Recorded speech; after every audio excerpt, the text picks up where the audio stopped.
बिस्मिल्लाहिर्रहमानिर्रहीम। Welcome guys in my channel, it's me Sadia Malik. तो guys आज हम द सेवियर ऑफ मैनकाइंड का पैराग्राफ नंबर 3 और 4 उसकी ट्रांसलेशन करेंगे। इसमें आपको एक एक वर्ड का उर्दू मीनिंग बताया जाएगा ताकि आपके लिए इसका समझना और पढ़ना आसान हो जाए। एक एक वर्ड पढ़ूंगी ताकि इससे आपको हर लफ्ज़ का सही प्रोनाउंसिएशन आ जाए। इसके बाद हम ट्रांसलेशन करना सीखेंगे उर्दू में और साथ ही साथ ग्रामेटिकल स्ट्रक्चर भी समझेंगे। तो शुरू करते हैं आज की video. The saviour of mankind. The saviour of mankind, इंसानियत के निजात दहिंदा। Third paragraph. In the 5th and 6th centuries, mankind stood on the verge of chaos. It seemed that the civilization, which had taken 4,000 years to grow, had started crumbling.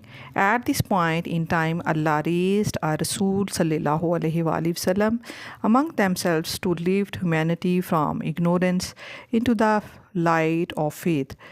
तो इसके हम words meaning पहले देख लेते हैं। Century, century mean सदी। इसका जो सैनोनिम है, सैनोनिम कहते हैं मुतरादफ अल्फाज को। ऐसा लफ्ज़ जो किसी दूसरे लफ्ज़ के हम मानी हो, यानी दोनों अल्फाज का मतलब एक जैसा या बहुत करीब हो, उसको हम सैनोनिम कहते हैं। मैनकाइंड, मैनकाइंड मीन इंसानियत। सैनोनिम इसका ह्यूमन रेस। वर्च, वर्च मीन किनारा। क्योस, क्योस मीन इंतशार यानी डिसऑर्डर एंड अनार्की। सिविलाइजेशन इसका मतलब है तहजीब। सैनोनिम है इसका society and community. Grow, grow mean नमो पाना। सैनोनिम इसका flourish and progress. Crumble, crumble का मतलब होता है रेज़ा, रेज़ा होना। सैनोनिम है इसका कोलैप्स। आलमाइटी, आलमाइटी इसका मतलब है कादर मुतलिक यानी अल्लाह ताला, Allah and God. Raised, raised mean मबूस, मबूस किया। सैनोनिम है इसका एलिवेटेड एंड अपलिफ्टेड। लिफ्ट इसका मतलब है ऊपर उठाना। सैनोनिम है इसका raised and host.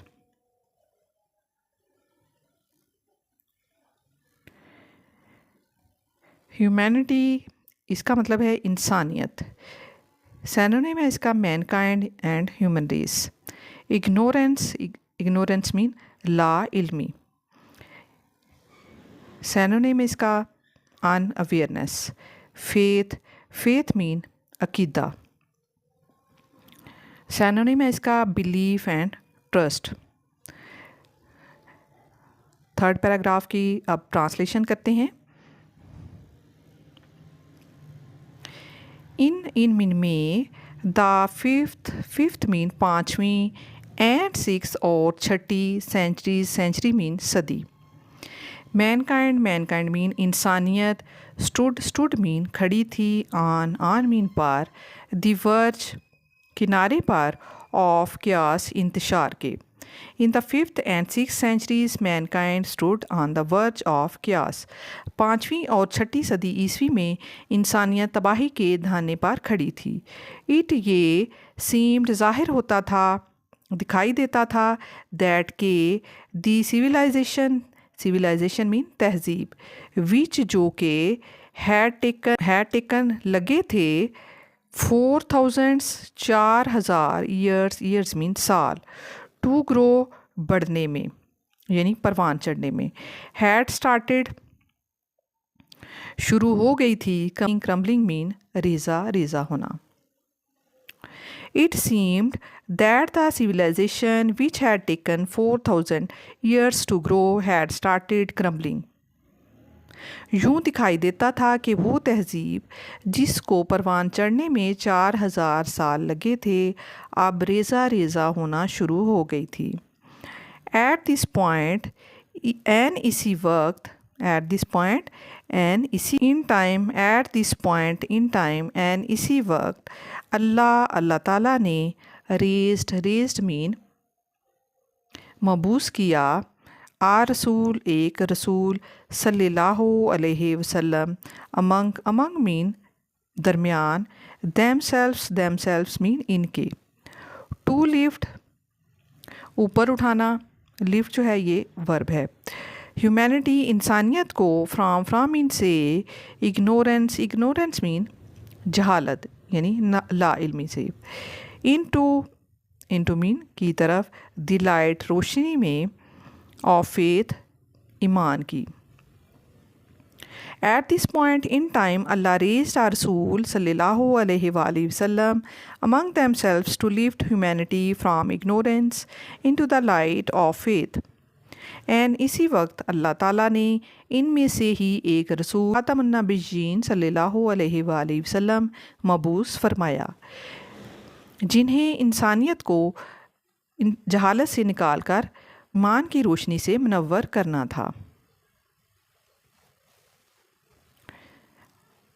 Paragraph number 4 पढ़ते हैं।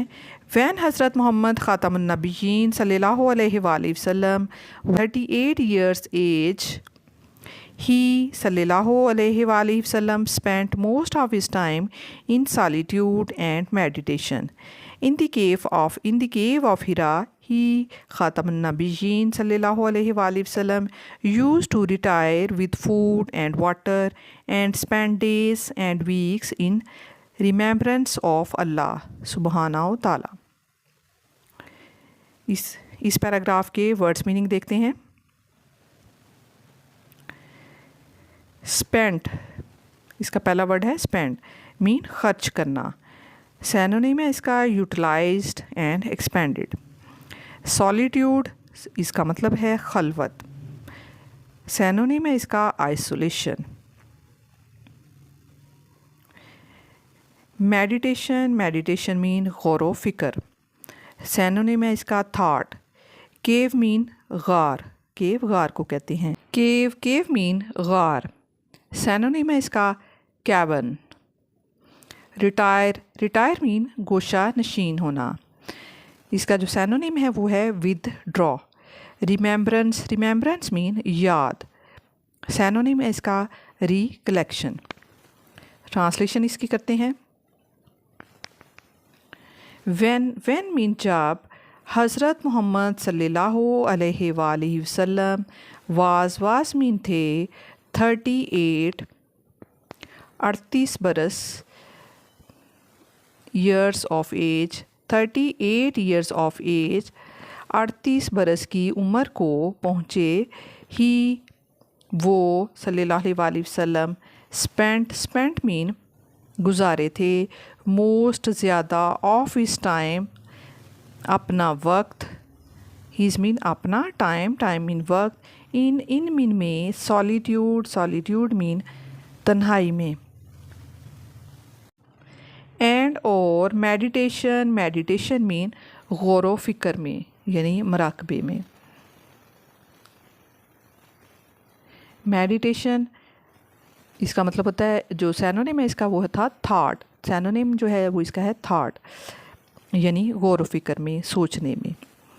वैन हज़रत मोहम्मद ख़ातमुन नबिय्यीन सल्लल्लाहु अलैहि वसल्लम was 38 years of age, he सल्लल्लाहु अलैहि वसल्लम spent most of his time in solitude and meditation. जब हज़रत मोहम्मद मुस्तफ़ा सल्लल्लाहु अलैहि वसल्लम 38 बरस की उम्र को पहुँचे तो आप ख़ातमुन नबिय्यीन सल्लल्लाहु अलैहि वसल्लम अपना ज़्यादातर वक्त तन्हाई और गौर व फिक्र में गुजारते थे। इन दी केव मीन गार, ऑफ हिरा के, ही आप सल्लल्लाहु अलैहि वसल्लम यूज्ड मीन इस्तेमाल किया। टू रिटायर मीन गोशा नशीन होना। यूज टू रिटायर यानी वो गोशा नशीन हो जाते। विद फूड अपनी खुराक के साथ, विद मीन साथ, फूड मीन खुराक के साथ, एंड वाटर और पानी, एंड और स्पेंड डेज और दिन गुजारते। स्पेंड मीन गुजारना, डेज मीन दिन, एंड और वीक्स मीन हफ्ते, इन मीन में, रिमेम्बरेंस मीन याद, ऑफ मीन की, अल्लाह ताला की। In the cave of Hira, he, Khatamun Nabiyyin sallallahu alaihi wasallam, used to retire with food and water and spend days and weeks in remembrance of Allah subhanahu wa ta'ala. आप ख़ातमुन नबीयीन सल्लल्लाहु अलैहि वसल्लम खाना और पानी लेकर गारे हिरा में गोशा नशीन हो जाते। आप ख़ातमुन नबीयीन सल्लल्लाहु अलैहि वसल्लम खाना और पानी लेकर गारे हिरा में गोशा नशीन हो जाते और कई दिन और हफ्ते अल्लाह ताला की याद में बसर फरमाते थे। ये थी आज की वीडियो। इसमें हमने पैराग्राफ नंबर 3 और 4 की ट्रांसलेशन की है वर्ड्स मीनिंग के साथ। गाइस वीडियो को लाइक करें, शेयर करें और चैनल को सब्सक्राइब कर दीजिए ताकि मेरी हर आने वाली वीडियो आप तक पहुंच सके। मिलते हैं फिर नेक्स्ट वीडियो में। Thank you so much for keep watching and keep learning guys.